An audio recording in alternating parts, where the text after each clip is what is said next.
friends, happy Monday. In the past 2 weeks, I have read a whole lot. A whole lot. I've borrowed a lot from the library. I've also read a lot from my collection, and I have read 3 light novels just in 2 weeks. I'm proud of myself. So let's take a quick look, hopefully quick, at everything I have read these past 2 weeks. And like always, I'm going to do my best to not spoil anything, and I'll give a warning if I am about to spoil something. Starting off with, we have volume 7 of The Failure at God School. If you didn't know, this series, the original light novel that this one is based off of, was written by the original author of The Apothecary Diaries. So if you like The Apothecary Diaries, you should check this one out. I'm never going to stop pushing this one. This one is a shoujo fantasy series. This is not a romance. I cannot stress that one enough. About a girl who goes to God school to figure out her godly powers. This one's very much an ensemble series. So by that I mean it's a series where a lot of the importance of the plot is in all of the characters. So you learn like everything about everyone basically. So if you like a story where the focus is not just on the main character but on everyone, I highly recommend this one. I do think that the world is very fleshed out. You learn a lot about all the characters. You grow to love them all. And I like that in this series. This one does have multiple storylines going on at the same time. So the big ones, no spoilers, but we have Nagi, our protagonist, who is trying to figure out what her powers are. That goes on for a while. I will say the tiniest spoiler, we do learn what her powers are eventually. Just saying. But it takes... We learn it around volume 6, I think it is. So it takes a little while, but we do learn. But so that's one of the big ones. What is Nagi's power? And then it turns into helping Nagi with her power. So it stays a big plot point. We also have what happened to Nagi's older brother because he disappeared. What's happening to him? That one also, slight spoiler, we learn what happened to him, but then he stays a central plot point because again, what happened to him? Oh my god, why did that happen? So there's a whole thing. He stays very prevalent in the plot. And then we also have, there's a string of kidnappings or people being spirited away by the gods or whatnot. Why is that happening? That one has not really all that much been figured out yet. So that's one of the longer ones. Well, we kind of know, but kind of not. So it's a little bit confusing. I really like this one because there's so many things happening. And I enjoy that. My attention is always pulled in because, oh my god, so much is happening. But there's never so much happening that I'm confused. So it's like a happy medium. I'm always kept at peace, knowing my attention is being pulled in and I'm having fun. So I like this one. I am a little bit saddened when I hear people talking about how they picked it up because they thought it was a romance and then they got bored because there's no romance. I do think this one was promoted as romance, which it's not. So I'm upset about that. I wish more people would read it, so I'm talking about it more and more because it's very good. I really like Nagi. I love a strong female lead. I think that's really, really important, especially in the non-romance series. You need a role model, you know? So I really, really like this one. And there's an introduction of a new character, not in this volume, but like 2 volumes previous to this one, I think, who really likes Hawaiian pizza. And I like Hawaiian pizza, so I felt a sense of like kinship with him. I like him a lot. I like all the characters actually. I don't think there's any characters I dislike in the series, which is really nice because I can always find someone to hate on. Usually, even in my favorite Colette, there's a character I really, really, really can't stand, but I read on for my love of the game. Moving on. I also read volume 1 of Aru Koroshiya no Kanwa. This was great. This one is a short one. It is only 2 volumes, which is kind of sad because I'm really enjoying it. And this one is a Hanato Yume series. This one follows the unexpected maybe romance, maybe not romance, we don't really know yet, between this redheaded hitman and this very rich girl. So quick recap of this story. We have this girl, she is a high school student. She is the only daughter to like Japan's richest family, basically. This family owns a business that is so powerful and so just influential that were they to sell that business, they could buy like several islands and they would still have money left over, like ridiculously rich. Unfortunately, both of our protagonist's parents pass away in a accident, leaving everything to her. Nothing to the relatives, everything to their teenage daughter. But they're not bad parents. Like, they're depicted as very good parents, and they told her, like, hey, my daughter, in case something happens to us and you need to fend for yourself, here's what you do. You put on a skull mask. You go to this one apartment complex where they protect criminals from other criminals. You tell them you are the infamous hitman named Skull, and you take refuge there until things blow over. And she does that, and they believe her.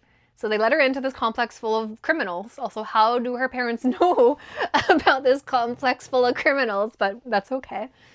And she gets into her room, takes a deep breath, feels safe, takes off her mask, and is met face to face with the actual hitman, Skull, this guy here. And he thinks it's hilarious that this teenage girl had the gall to pretend to be him. And it turns out that the reason he is in her room is because her aunt hired him to take care of her. So what's gonna happen? I really like this one. I thought it was fun. Another one with a really strong female protagonist. This one's a little bit different in like strength because she has literally no strength. She knows like she's at the mercy of all of these people who are coming out for her life. It's not just the hitman. But she also knows that though she has no strengths, she does still have a few options. Though they are very, very drastic options, they're still her options. So she puts on a brave face even though she's terrified, and she does her best. And I really respect her for that. It does get a little bit strange. We don't know how old he is, and learning his age is kind of make or break because this is a rom-com. It's a very like crazy rom-com. I like to compare him to Shinpei from Firefly Wedding. He's insane. He's crazy. And he wants to get married to her to ensure that he gets some of her money. Like, he's crazy. So depending on his age, my opinion of it will change.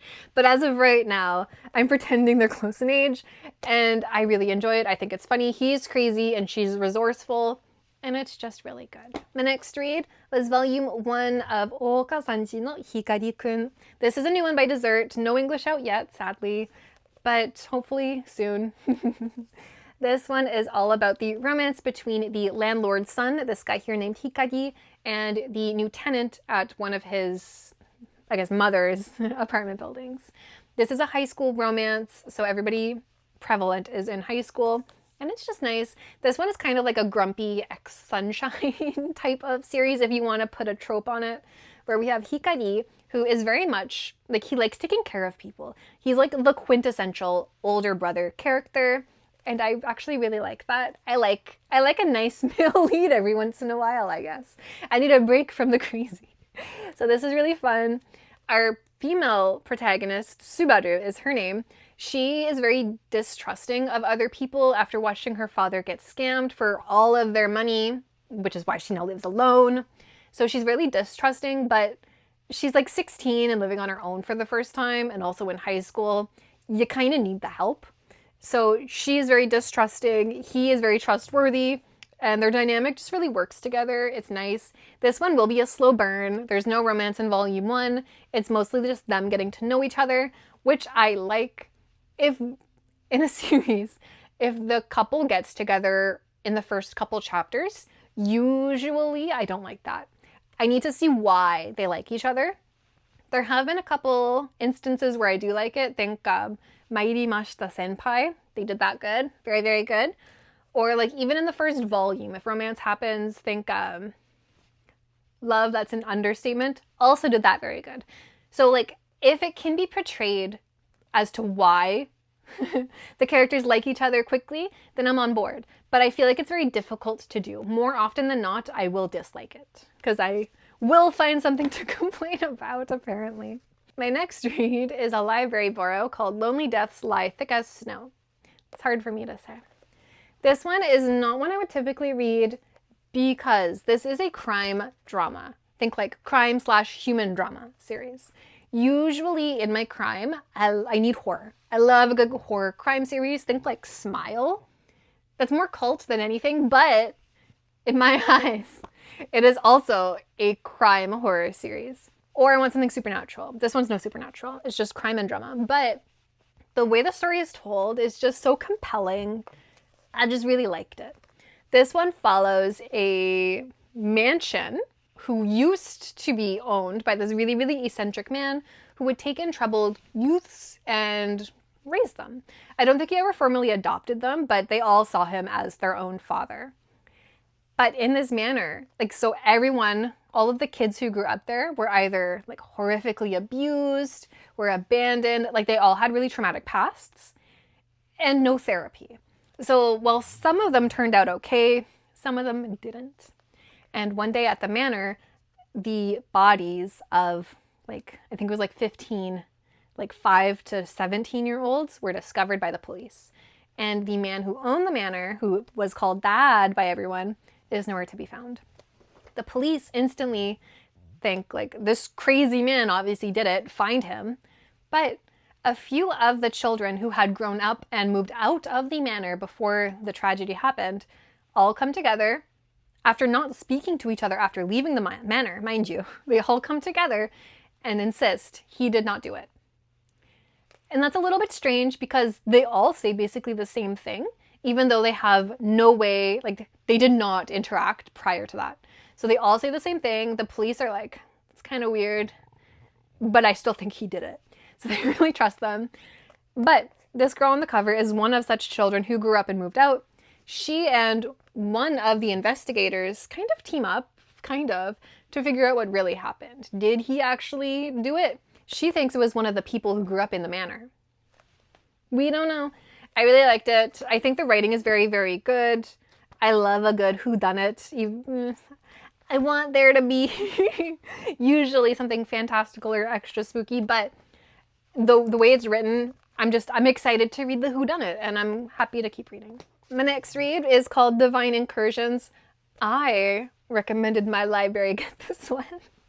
I'm happy with myself because I wasn't sure if I'd like it or not. The reviews I read on Goodreads were not good, and so I was kind of hesitant, so I borrowed it, and I really liked it. So I'm a little bit confused as to why it doesn't have the best ratings.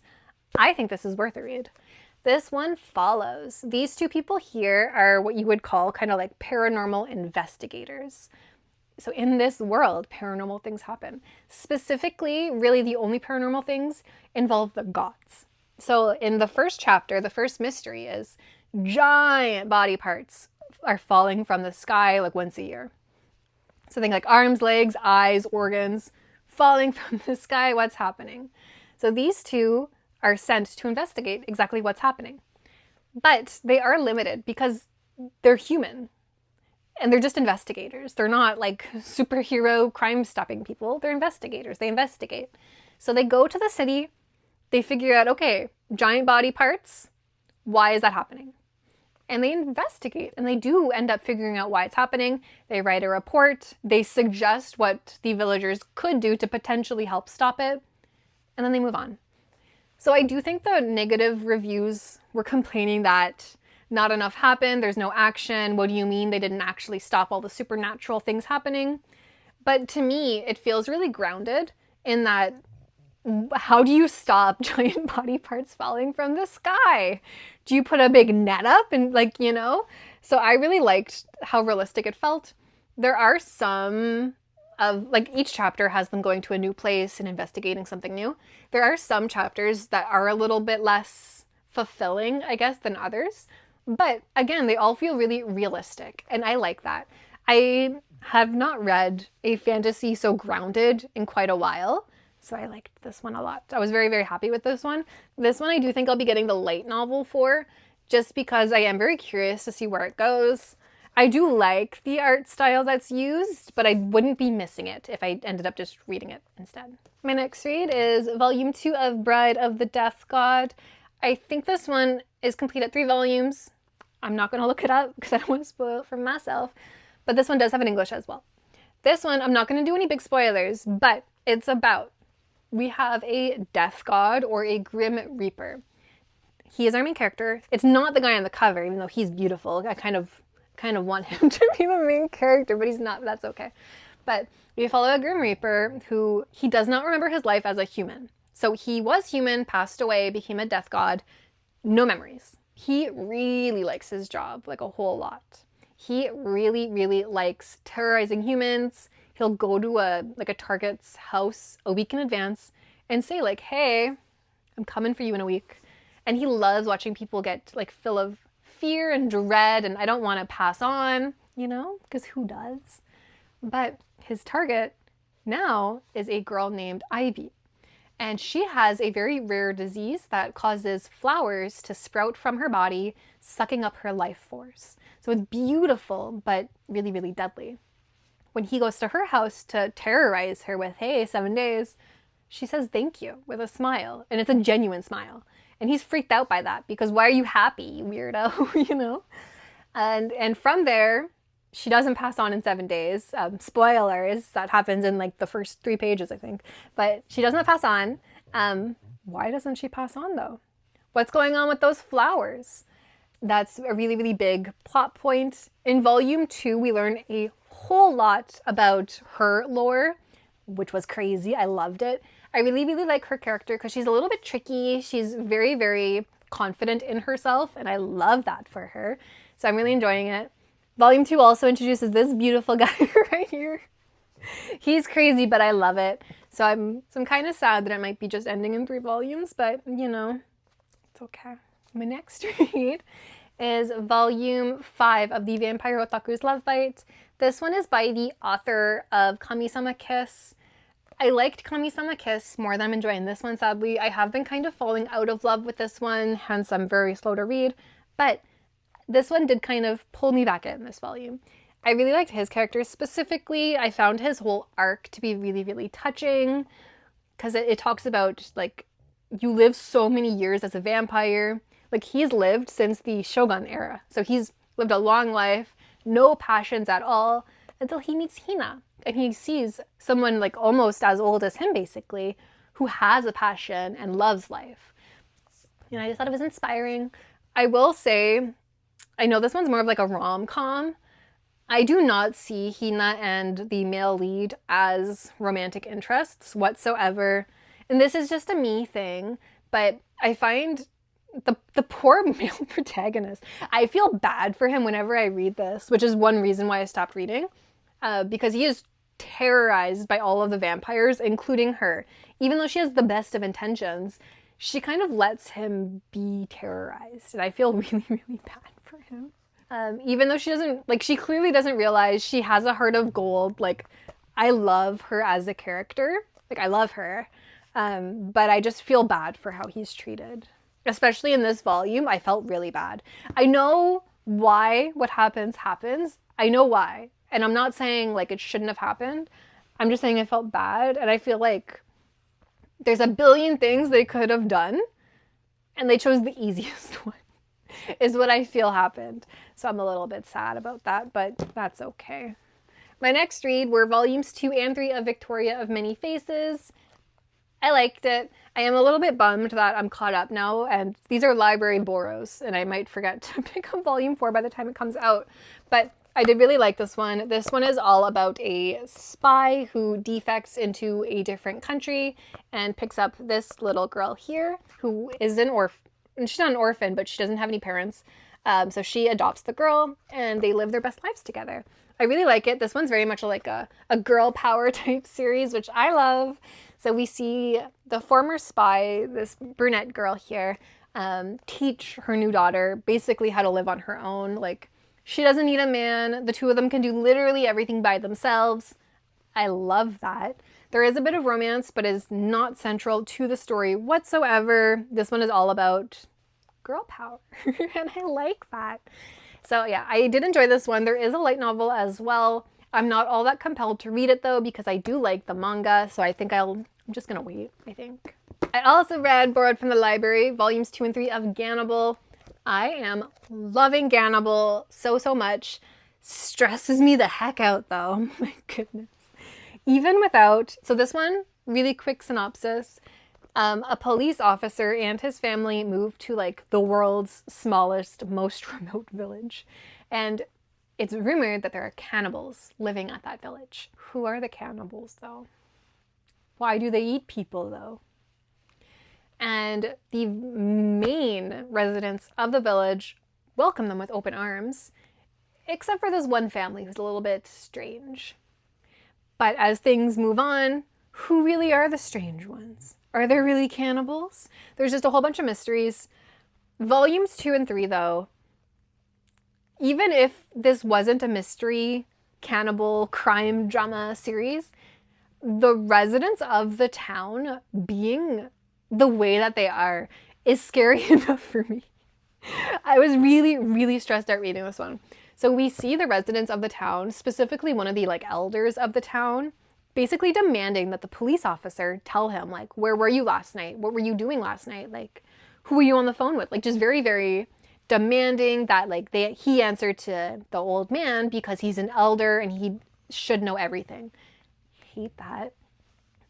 Go away, old man, Not actually, that's kind of mean, but go away, even if he wasn't an old man. You don't deserve to know anything. Who are you, So that really, really stressed me out. I cannot stand it. They're treating the wife of the police officer like a maid in these, one of the volumes at least. Hate that. So I really, really dislike it. We were shown that the old police officer who used to live here was also ostracized by the town villagers. So the new police officer and his family are trying really hard to get along with everybody, but they're in my eyes on purpose, making it impossible to get along because they're being awful. Just watching them demand to know where the police officer went just made me so angry because who are you? Why do you feel like you deserve to know literally anything? He tried, I'm getting heated, which is a good thing. I really liked it. But he's trying to put up a fence after someone defaced part of his house. And the old guy, the village elder, comes and he's like, you putting up a fence makes it look like you don't trust us. Why don't you trust us? You should stop. And when the police officer is like, oh my God, word travels around town that the police officer was disrespectful to the old guy because he went, oh my God. And rumors get bigger and bigger. People are saying how the police officer punched the old guy when he just said, oh my God, basically. It stresses me out. I also read volume 2 of Suzuki-kun's Mindful Life. I do think I'm going to be dropping this one, sadly. It's a really, really sweet slice of life story, just the sweetest sweetie pie in Suzuki-kun. He likes to bake, he likes his friends, he's the cutest cutie. I really liked volume 1, and I did like volume 2, but it didn't excite me, if that makes sense. I found it a little bit boring. Maybe it was a little bit too slice of life for my taste. It is a fantastic series, just, I guess not for me. This one is, slice of life. We have our male protagonist who has a crush on a much older than him woman. Think high school and mid-20s. I don't like that. If it's just a crush, you can't really control who you have a crush on. I get it. But in volume 2, he does try and act on it a little bit. And though he is still innocent, I don't like the notion of it. I don't like teenagers with people in their 20s. I'm trying to stay away. This one, because it's so slice of life, I cannot. I also read volume 1 of Record Journey. This one is really nice. This one's a Titan one. This is also one that typically I would not read, but I really, really liked it. This is one all about music. It's kind of an anthology series where music is the theme that ties the whole thing together. We have things of people illegally collecting and selling records in order to have individualism and spread good music, even though it's illegal. We have people sailing the seas, literally, broadcasting music to countries that typically don't allow that music to be played for the spreading of music, because who has the right to tell you what you can and cannot listen to, So this is really nice. We also have some stories about learning about your past through music. I thought that was very touching, and it was just nice. I do like a good anthology series. My foot's falling asleep. But those are all of the manga that I read, and I just briefly wanted to talk about the 3 light novels that I read. Starting with my favorite, Villains Are Destined to Die Volume 3. So good. I do think this is my favorite novel. I call all of my novels a light novel, but I don't think this is a light novel. This one's Korean and there's no pictures. But either way, I loved this one. This one, if you don't know, there's also a manhwa, and it's like a reincarnated into an otome game on hard mode type story. It's my favorite villainess story to date. It is so good. In volume 3, it surpasses where I left off in the manhwa. So a lot of this was new to me. There were slight spoilers. I did spoil this for myself like a couple of years ago. So I did kind of know what happened, but I didn't know how we got there. So watching how we got there was really, really nice. And from volume 4 on, everything's going to be brand new to me. But when does volume 4 come out? I don't know. I'm kind of stressed about that. But either way, this is really good. I love the writing. I did like how sometimes it did change the perspective, because usually we see things through Penelope, the main character's eyes, but not always. So I did really like that. Another one I loved was volume 1 of Agents of the Four Seasons. I did see a couple negative reviews talking specifically about how she, our Agent of Spring, talks, because she's depicted as talking with a lot of dots in between basically each word, but there's a reason for that. This is a supernatural, I don't even want to say it's romance, because while there will be romance, it is so slow burn. I don't even want to call this volume romance. But slow burn romance, fantasy first series about 4 gods who represent the seasons. So each of these gods can bring forth their own season. So we have spring and winter on the covers here, and respectively, she brings spring and he brings winter. And it talks about after spring was kidnapped for I think like 10 years and then eventually saved, how has the world coped without spring for like 10 years? And it's very good. So the reason she talks with a bunch of dots in between each word is because she was kidnapped at such a young age and then put by herself and like tormented for like 10 years. She's gonna have like, her brain is gonna be traumatized. We have her, it's kind of like a speech impediment that she's trying to get over, but she was kept captive for 10 years. So give her a break. And she is also described as being, I can't remember the age, but like her mental age is a lot younger than her physical age. Again, because she's so traumatized. So give her a break. She's doing her best. So I really like this one. This one, rather than romance, at least in volume 1, it talks more about like familial love, specifically sisterly love, which I love. So that was very good. I know there's an anime too and a manga, but I'm really liking the light novel, so I'm just going to be continuing on with the light novel. And then my last one is this one. If the heroine wants my fiancé, I'll marry a yandere villain instead, is the title. I have a bone to pick with this one. So I do always try and be positive, but I need to complain because yandere villain, okay? It's in, you see that. It's not just me. It's in the title. There is no yandere villain in this book. None to be found. It's actually laughed at. And I feel like the author was laughing at me.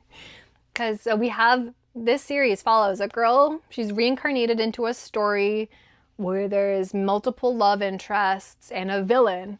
And oh no, she is a villain character. She wants to live, so she needs to find herself a man who will help her. But she's good at heart. So she doesn't want to take a man who already has a fiancé, which I like, okay? I love it when a female lead has morals and standards. So I did really like that. I liked her trying to figure out, okay, who's single, who likes me, and who will continue to like me and treat me well in the future. So I do like that she is really using her brain to try and figure out a good way out of a bad situation. However, this blonde guy here is depicted in the original that we never see. He turns into a yandere villain because he's shown a lot of love and then thrown away. So she decides she will give him a lot of love and not throw him away, thus never letting him become a yandere villain, thus never giving me my yandere villain that was promised in the title. Like she laughs about how like, ha ha ha, you'll never become a yandere villain now that I have you. And it's like, you should have named it something else. So we have, this one's kind of a reverse Cinderella story where he is like the top of his class. He's brilliant. He helps his family with everything, but he's hated by everybody. Everybody despises him. Why? That's never really properly talked about. Just he's hated. He does all the work for his family. They still hate him. Why? So the only person in the book world, apparently, to show him any love is our female lead and then her family eventually. So he's like an abused little puppy who, when he's finally shown like the slightest hint of kindness, falls madly in love, basically. And like, it's nice. It's nice to have like, this is the sweetest romance where they like gush about holding hands. Like, oh no, we can't hold hands. That's something only couples do and we're not a couple. Like, it's so like cute and innocent. And I feel bad that I didn't like it because I was promised a yandere villain. And a yandere villain would not gush about holding hands, you know? So it's cute. It's very, very fluffy. I think that's a good word. This is a very fluffy romance. It's just not what I was promised, is my main complaint. I also did find a typo, I'm pretty sure, which, like, I'm already disappointed about the lack of a yandere villain. Please don't also give me a typo. And then also my biggest complaint, actually, no, I'm not going to show it. But the, like, the text in the book goes from the very, very top of the page to the very, very bottom. And the spacing in between each line is also smaller than what I'm used to. It's such a non-complaint, but it's not what I'm used to. So it took me a really long time to kind of be able to get into the flow of reading, longer than usual. So even though this was a very, very short one, it took me quite a while to get into. And I'm complaining for a while now. But that was everything that I read. I liked all of the manga that I read, which I love it when I like everything. And I liked most of the light novels that I read. Reading 3 in 2 weeks is a big deal for me, kind of, because typically I'm more of a manga reader. I just like a good light novel now, it seems. I'm also working on, still, about a place in the Kinki region, which is a horror one, kind of anthology, but not really. It's about a guy trying to figure out what happened to his friend, and he's piecing together different articles all about a certain place in the Kinki region. And if you don't know, the Kinki region in Japan is like, kind of like Kansai. So think like Kyoto, Osaka, Nara, like that area. About a place over there. And it's very good, and I'm really enjoying it. I'm reading it in Japanese, and it is helping me with some vocab, specifically vocabulary about writing newspaper articles. It's very that specific. My vocabulary is very much like fantasy coded because typically I like to read my fantasy romances. So getting into like editorial vocab is really, really helpful for me because I like learning new words, and there are a lot of new words in there for me. But yeah, that's everything that I read.